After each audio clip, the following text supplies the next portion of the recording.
अर्जुन रामपाल जो कि ड्रग लेने का जिस पर आरोप है और उसके घर से ड्रग बरामद हुई थी उस समय जब एनसीबी ड्रग एंगल की जांच सुशांत सिंह राजपूत की मौत को लेकर के कर रही थी। अर्जुन रामपाल की गर्लफ्रेंड है गैब्रिला, उसका भाई है वो ड्रग पैडलर है और वो इस समय जेल में है। वो पकड़ा गया था क्योंकि वो बड़ी मात्रा में ड्रग की सप्लाई करता था और उसके पास जब छापेमारी हुई तो काफी मात्रा में ड्रग मिली थी। नमस्कार, मैं हूं पवन त्यागी। कहते हैं अपराधी कितना ही शातिर क्यों ना हो, कानून के शिकंजे में आ ही जाता है क्योंकि कानून के हाथ बहुत लंबे हैं। यही कहावत सिद्ध होने जा रही है।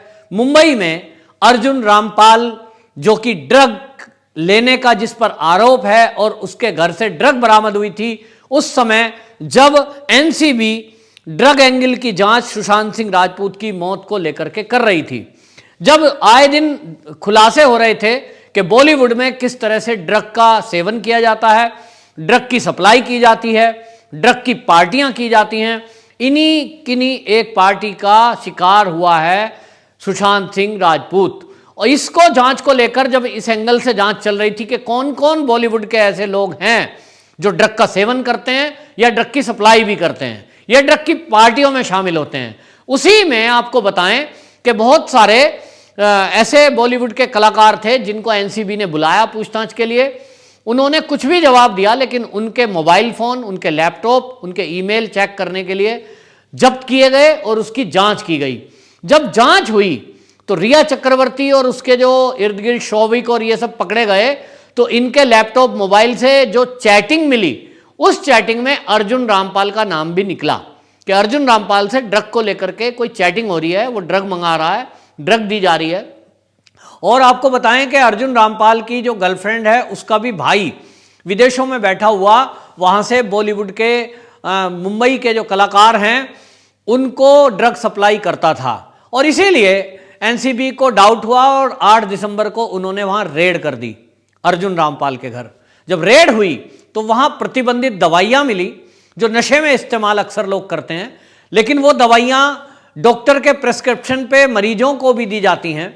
अर्जुन रामपाल से जब वो दवाइयां बरामद हुई और पूछा गया कि ये दवाई आपके यहाँ इतनी मात्रा में है, ये क्यों है, इसका आप क्या करते हो, तो उसने कहा कि दर्द निवारक दवाई है, मेरे कुत्ते को एक डॉक्टर ने प्रेस्क्राइब किया तो मैं कुत्ते के लिए लिखवा के लाया हूं।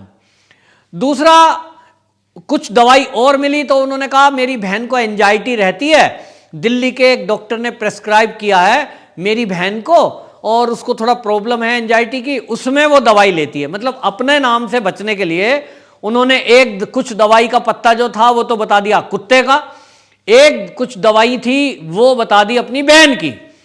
अब इसमें जब एनसीबी ने आगे जांच की कि ये दर्द निवारक दवाई है, इसके लिए प्रिस्क्रिप्शन होगा, तो जो कुत्ते वाला प्रिस्क्रिप्शन था दर्द निवारक दवाई जो नशे में भी काम आती है उसका उन्होंने प्रिस्क्रिप्शन दिखा दिया। दूसरा, जो बहन की दवाई एंजाइटी की बता रहे थे उसका जब प्रिस्क्रिप्शन की कॉपी उन्होंने दिखाई तो वो डॉक्टर दिल्ली का है।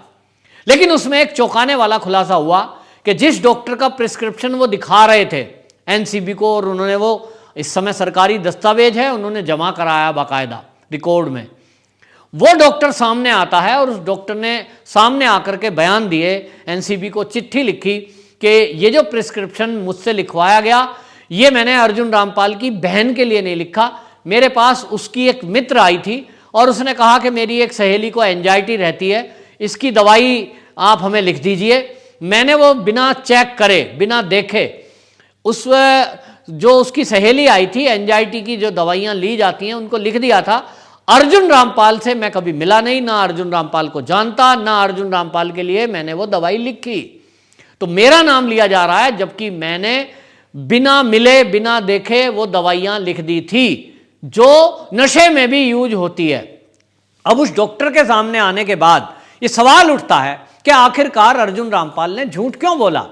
तो आपको बताएं कि उसकी जो अर्जुन रामपाल की गर्लफ्रेंड है गैब्रिला, उसका भाई है वो ड्रग पैडलर है और वो इस समय जेल में है। वो पकड़ा गया था क्योंकि वो बड़ी मात्रा में ड्रग की सप्लाई करता था और उसके पास जब छापेमारी हुई तो काफी मात्रा में ड्रग मिली थी। इसी से एक डाउट हो रहा था कि कहीं ये अर्जुन रामपाल तो नहीं जो ड्रग के बड़े पैमाने पर बॉलीवुड में सप्लाई करता है, उनका सप्लायर है। अब इस एंगल की जांच चल रही है और वो रडार पर है, लेकिन अपने को चालाक समझता ही है हर अपराधी, कितना भी अपराध करे। तो उसने सोचा होगा कि अब सब कुछ ठीक हो गया।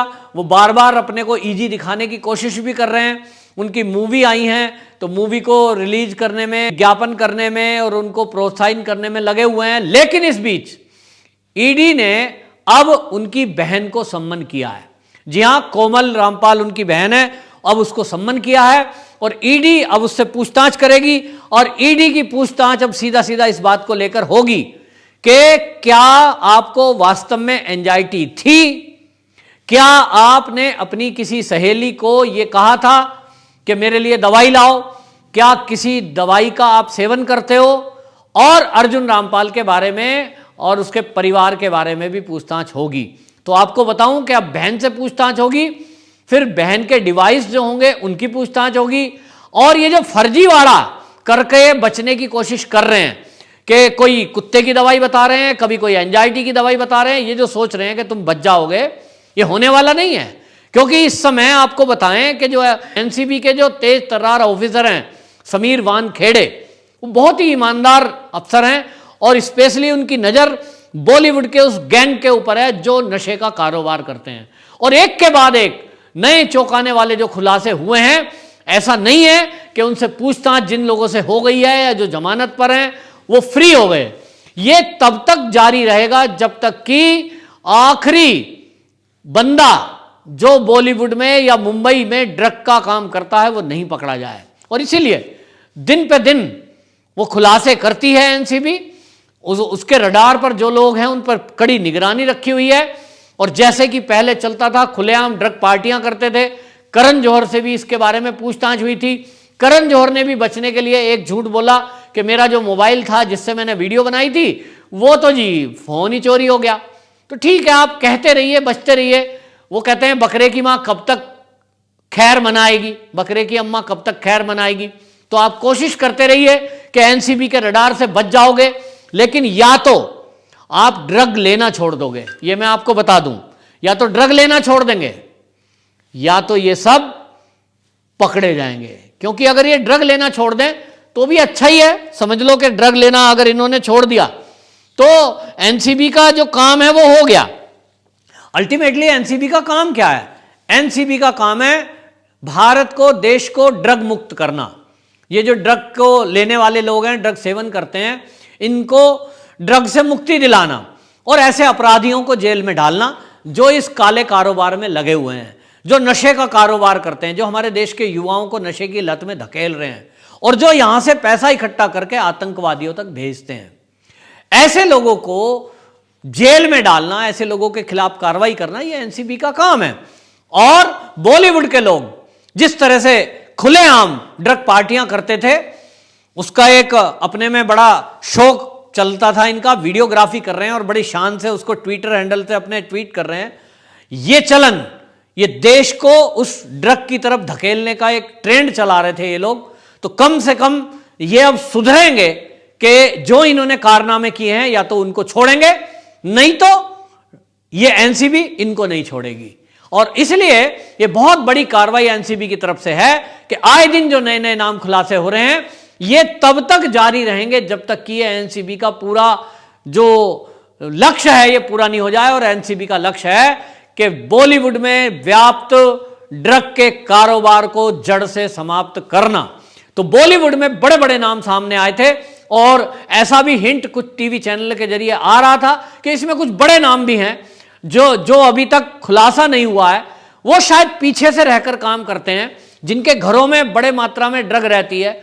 ऐसे लोग जो बड़े नाम हैं, जिनको लोग बादशाह कहते होंगे, किंग खान कहते होंगे, दबंग खान कहते होंगे, ऐसा इशारा कुछ हुआ था एनसीबी के अफसरों की तरफ से। लेकिन जैसे ही ये नाम सामने आने लगे, हिंट सामने आने लगे, तो पूरे बॉलीवुड में हड़बड़ी मच गई थी। और उसके कारण ये सारे जो धंधा चलाने वाले लोग हैं कहीं ना कहीं इस समय अंडरग्राउंड है। लेकिन कब तक अंडरग्राउंड रहेंगे? कभी ना कभी तो बाहर आएंगे। जिस दिन बाहर आएंगे ये पकड़े जाएंगे और मारे जाएंगे। आपको बता दूं, इसी बीच ये एनसीबी की जो कार्रवाई है अर्जुन रामपाल को लेकर, ये भी एक अपने आप में बहुत बड़ा नाम है। और यहां अर्जुन रामपाल से भी दोबारा पूछताछ हो सकती है। इसकी बहन को जो बुलाया गया, अब इससे अगली कार्रवाई यही होगी कि बहन ने वो जो फर्जीवाड़ा किया, जो नकली नाम लिया डॉक्टर का, जो डॉक्टर कह रहा है कि मैंने तो ऐसा कुछ उसके बारे में पता ही नहीं अर्जुन रामपाल के, इसकी जांच जब होगी तो सीधे सीधे तार अर्जुन रामपाल तक भी जुड़ेंगे।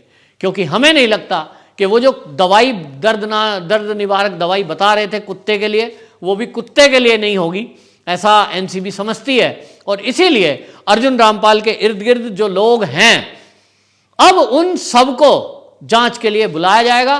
क्योंकि अर्जुन रामपाल ड्रग लेता है कि नहीं, ड्रग सप्लाई करता है कि नहीं, ये जानकारी जुटाने में एनसीबी लगी हुई है।